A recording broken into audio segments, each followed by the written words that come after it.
Күчө Атамбаевдин башкаруу жылдарындагы карыздардын маалыматы боюнча Атамбаев жооп бербедиби? Ошого пикириңиз кандай? Карыздар Атамбаевдин убагында чын эле көбөйүп кеттиби? Карыздар кандай колдонулду? Атамбаевдин мезгилиндеги карыздардын баары эбегейсиз, анан өзүн өзү актабай турган максаттар менен алынган. Акталбай турган максаттар. Эгер эсиңиздерде болсо, мындан бир тыйла убакыт башта мен айттым эле, ошол түштүк түндүк альтернативалык жолу деген жолдун кереги барбы бизге? Кереги сөзсүз бар. Бирок ушундай баа менен керекпи? Кереги жок.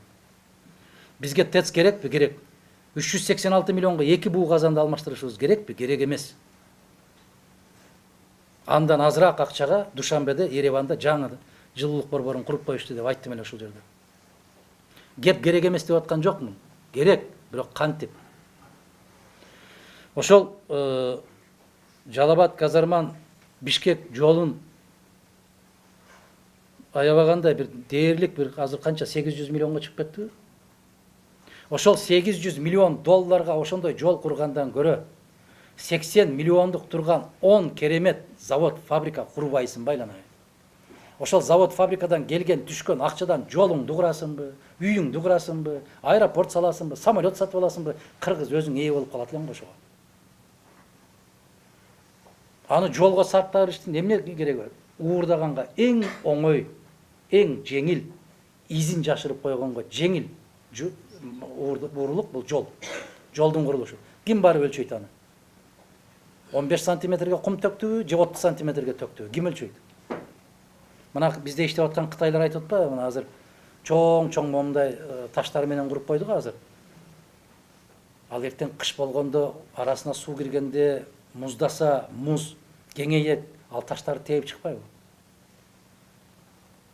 Карап көрбөйлүбү ушуну? А кытайлар өздөрү эмне деди? Эгер Кытайда биз ушундай жол курсак, бизди атып салмак дешти. Ал да менин сөзүм эмес, ошо иштеп аткан кытайлардын сөзү.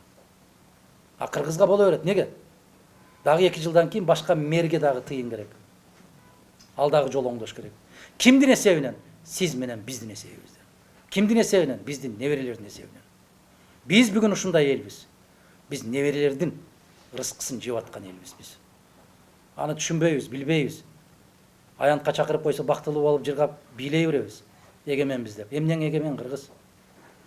Кечээ мына аттуу баштуу саясатчылар Чолпон атага чакырып койгон экен. Ушундай бактылуу болуп, ыйлап жибере жаздап интервью беришип атат. Баркың ошол эле экен го. Теге эле дасторконго чакырып койсо эле бүттү экен го. Ушул кезге чейин бизди эч ким чакырбады эле, бу киши чакырды деп бактылуу. Ой, атаңа. Мына баасы.